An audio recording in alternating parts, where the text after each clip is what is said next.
Hello, friends, and welcome to Empower You 2 podcast. I'm your host, Natasha Paris, and I'm excited because you are in the building with me. You can be anywhere in the world, but you have chosen to be here with me, and I am so humbled and appreciative. Let me tell you about this show. Each and every single week, we continue to empower you to greatness that is truly going to help you, whether you are a person that have experienced a heartbreak, have gone through a divorce, or have endured levels of trauma of any kind, or you're just a person trying to rebuild their life and themselves, and now you are finally ready to live a life full of abundance, joy, and peace, then this show is for you. So with that said, thank you again for being here. I am extremely grateful. I'm excited to be on this journey with you because together we are empowered for greatness. You ready? Let's go. Hey. Oh my goodness. I'm super excited as always to come before you. Okay, well, you know who it is. It is Natasha Paris, the mental health therapist expert and the empowerment strategist. And I'm super excited. Why? Because I have something to say. I have something to share with all of you. And today's topic, episode 87, is, oh my goodness, it's just so amazing that we're going to talk about this because this is a topic that many individuals have come to me as a clinician and said, I need some help with this because it is getting out of control. Okay. So episode 87 is, are you serious? How did I gain all this weight? Oh my goodness. Mental health equals weight gain. In other words, mental health can contribute to weight gain in various ways. And today we are going to talk about how. And I'm not saying that it is always mental health increasing your weight, right? You know, the thing is that, of course, I'm not pushing that you have to be a specific amount, like you should weigh a certain amount or you should fit into this size 3 or size 6. I'm not talking about that. I'm talking about what is natural for you, what is healthy for you, right? What is healthy for you? And oftentimes, especially women, we are very conscientious of our weight, especially if you are getting older, your hormones are changing, or you're going through that whole, premenopausal, you might be gaining more weight or losing more weight. But I really wanted to talk about how mental health can contribute to weight gain. And we don't often think about it. We just think, oh, okay, I'm just gaining weight because of my hormones, or I'm gaining weight because I just had my baby, or I'm gaining weight because it's just so hard to lose the weight that I had. And so I'm just eating. But I really want us to be super conscious of what is happening in our bodies, and not just our physical bodies, like, right, from our neck down. We're talking about including our minds, including our emotions and feelings. And if we take in consideration the whole person, not the half a person, because if you're just talking about, oh, what's happening from the neck down, you're not considering yourself as a whole. So your whole person includes your mental health. So let's jump right into this. I'm always using examples or, case studies that I have had, or individuals that I know personally, right? Not from a professional perspective who may have been my clients, but individuals that I know. So you can get a better understanding as to what it is that I'm talking about. Okay. So I have a really great friend who, her and I have been friends for almost 20 years. And I've seen her go through, relationships, get married, have her children, and now divorced.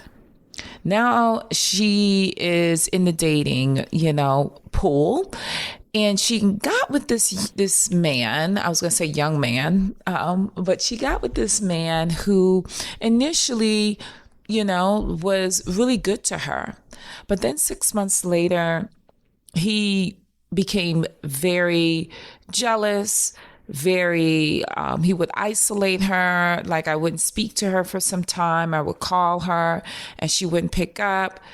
And later to find out, it was an abusive relationship, a very domestically abusive relationship.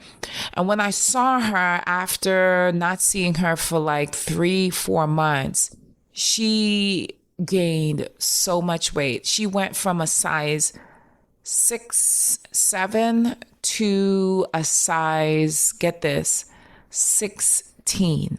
And I was like, I mean, she was almost unrecognizable. And I said to her, I said, what? Are you okay? That was the first thing that I said, because I'd never seen her that way.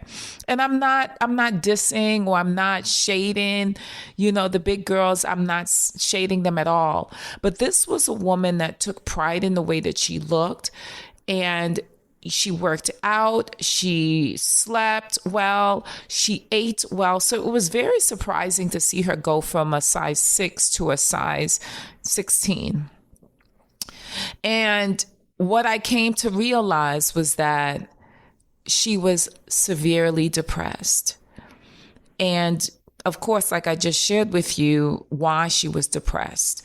She was in a relationship that she was hoping to have been the one, and it turned out to be not the one. And she was not exercising any longer, because she was going to the gym at least 4 to 5 times a week. She stopped going out, hanging out with friends. She slept most of the day. She ate because that became her comfort food, her comfort blanket. My friend, as you are listening to this, is food. Is food. Your comfort blanket? Is it? And that's what it became for her, her security blanket. And this is why I want to talk about this, because we often believe that mental health is something that's foreign, right? It's something that won't touch us, but it can out of nowhere. And so let's talk really about how it impacts you in so many ways, particularly for this topic today, episode 87, how mental health can contribute to your weight gain. For example, stress, anxiety, depression, and other mental health conditions can lead to changes in your appetite and eating habits.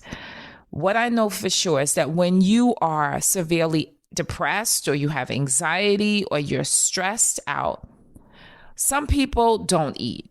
And that's when you see them losing a lot of weight. But for, I believe, majority, and don't quote me on it, but majority of individuals who are dealing with levels of stress and depression and anxiety, they tend to change the way that they eat. Their appetite is increased, right? And they're eating as a way of comforting themselves. And you might ask, what does that mean?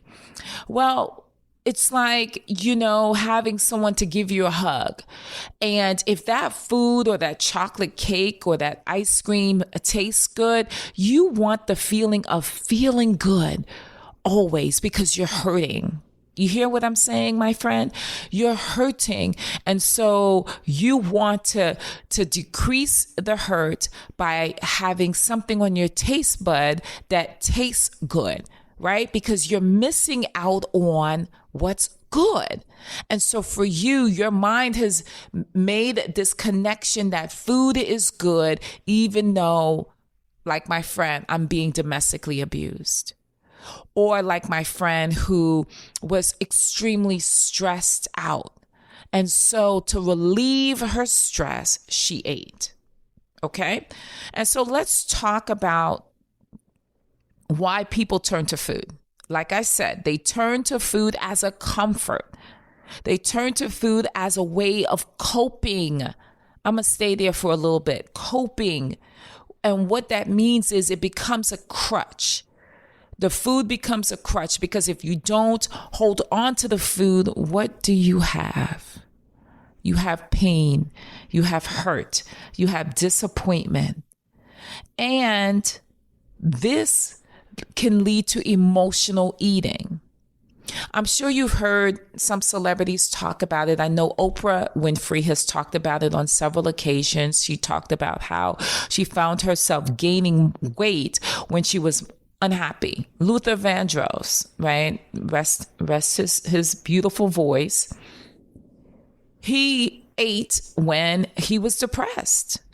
And so oftentimes it becomes a way of emotionally dealing with your stuff. And that can potentially lead to weight gain. Additionally, certain medications that's used to treat mental health conditions such as depression can also cause weight gain.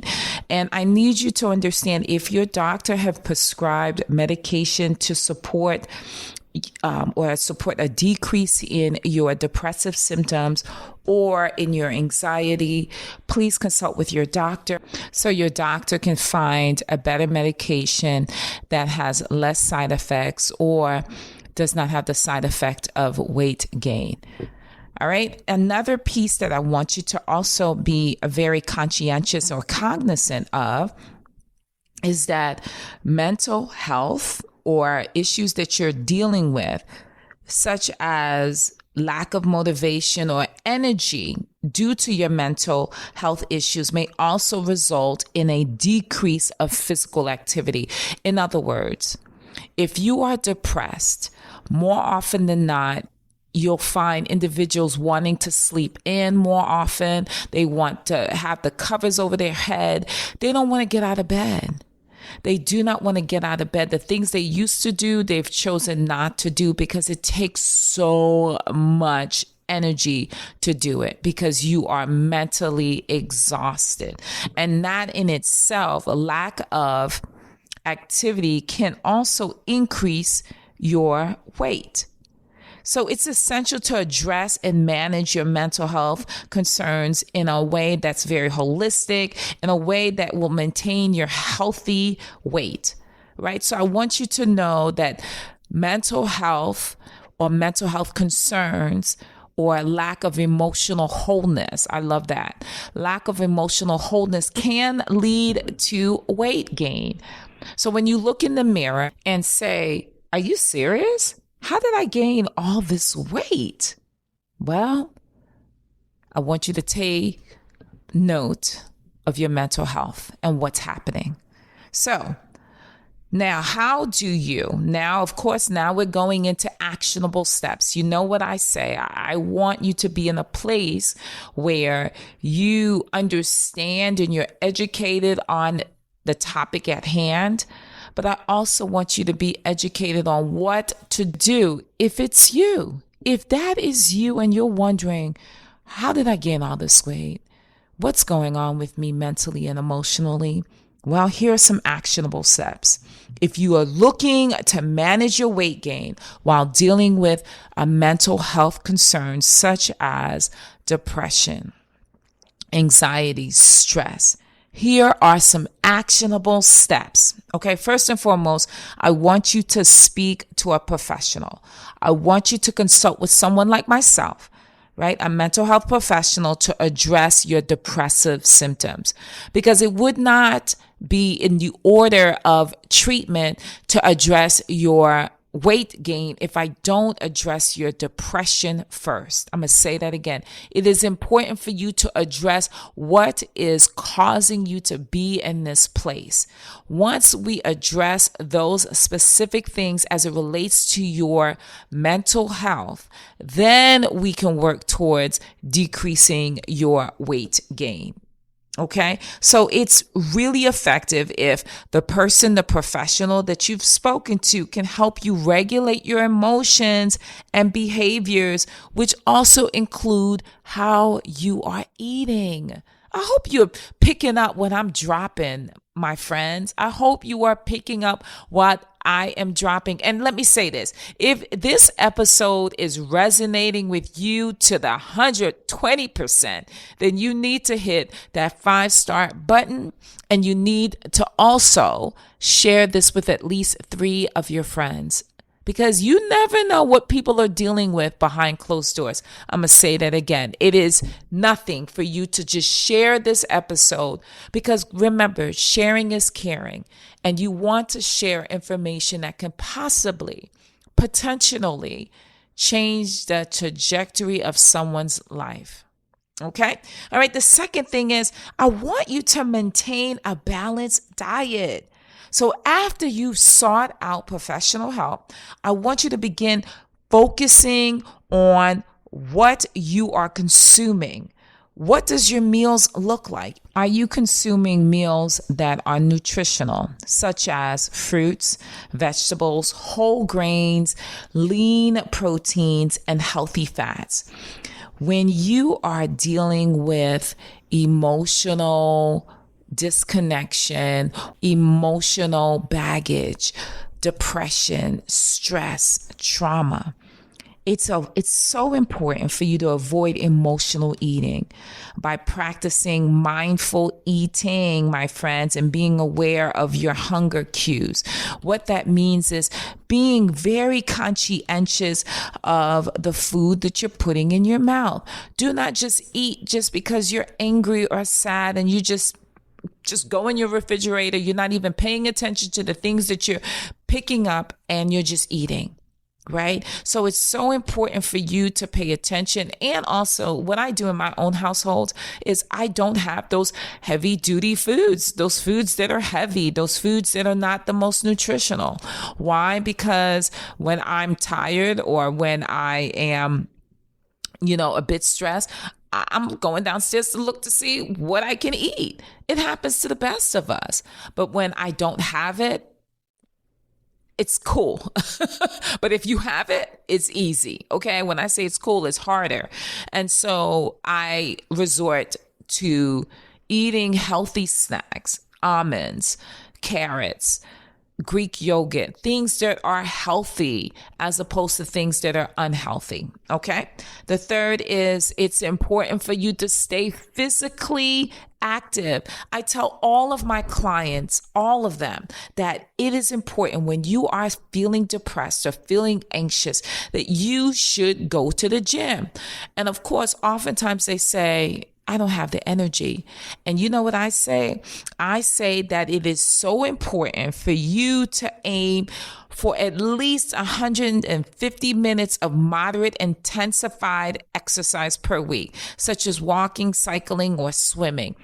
And when you start, the hardest part is getting started, right? But when you force yourself to get out of bed and get dressed and go to the gym, the first 15 minutes can be very taxing and very difficult. But after those 15 minutes, you'll find yourself gaining some energy. Why? Because the brain produces a hormone called dopamine. And what dopamine is a feel-good hormone that helps you gain clarity when it comes to your thinking. There's a level of energy that happens, and there's a brain food that's developed. Look it up. A brain food that's developed as a result of exercise. So that dopamine helps you feel better. So it's so important for you to stay physically active, especially when you are in the place where you say, I'm tired of feeling this way. I'm tired of feeling anxious, tired of feeling depressed, and I want out. So my friend, in order to improve your mood, get active. Get active. Absolutely. Number 4, establish a routine. Be consistent. What I mean by establishing a routine, create a daily schedule that includes regular meal times, exercise, sufficient sleep. Sleep is, oh my goodness, it is something that everyone needs, at least 6 or more hours of sleep. And that's considered to be sufficient. Anything less than 6 hours, your body is really going to E. that means empty, right? And you can't fully function when you are tired. So routines can provide structure and stability, which is beneficial for managing both your depression and your weight gain. So it's so important for you to be in a place where you have a daily routine. You know what time you're getting up, you know what time you are going to bed, you know when you're praying and meditating, which is so important. That leads me to number 5, practicing self-care. That is so important. And part of self-care is being in a place where you are learning to be still. Being in a place where you are listening to the voice of God. Because when you pray, it's that you're asking for something. But meditation is when you're listening for the response. Yes, you're listening for the response. Okay. In addition, it's so important for you to engage in activities that you enjoy, like spending time outdoors, dancing, going out with your friends. This also helps to reduce your stress and improve your mental health. Number 6, I would remiss if I did not include this. It is so important for you to monitor your medications. If you're taking medication for depression, for example, that may contribute to weight gain, discuss potential alternatives or strategies with your healthcare provider. It is so important for you to pay attention to the side effects of some of the medications. So it may be, in your best interest for them to adjust your medication, find something else, or go the holistic route, right? As it relates to your treatment plan, so we can minimize, I'm saying we, right? Because I'm part of your journey. I'm part of your healthcare. I'm part of you becoming the best version of yourself. So my friends, remember that managing your weight gain while dealing with depression or anxiety or stress or any other mental health concern can be very challenging. So it's essential for you to seek support from healthcare providers like myself, friends, family members, because prioritizing your mental health is critical and crucial. And if you do not manage it, it will manage you. I'm going to say that again. If you do not, it will manage you. So my friends, let's do a quick recap of the strategies, okay? When you're managing your weight gain while dealing with depression or any other mental health concern, it's important for you to first seek professional help. Let's look at what is happening to you from an emotional perspective, from a mental health perspective, before we look at your weight gain, before we say just hit the gym. We want to manage, and we want to, with a microscope or a magnifying glass, really dissect what is happening in your life to cause you to feel like you're feeling right now. So that's the first.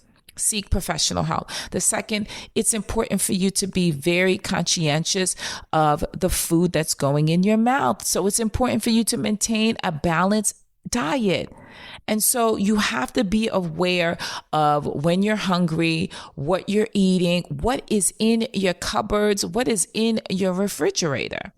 Okay. Number 3, stay physically active. I said to you that the brain produces brain food. It also produces a hormone called dopamine, which is a feel-good hormone. When you feel good, you are more likely to do good things to yourself. Yes, I'm going to say that again.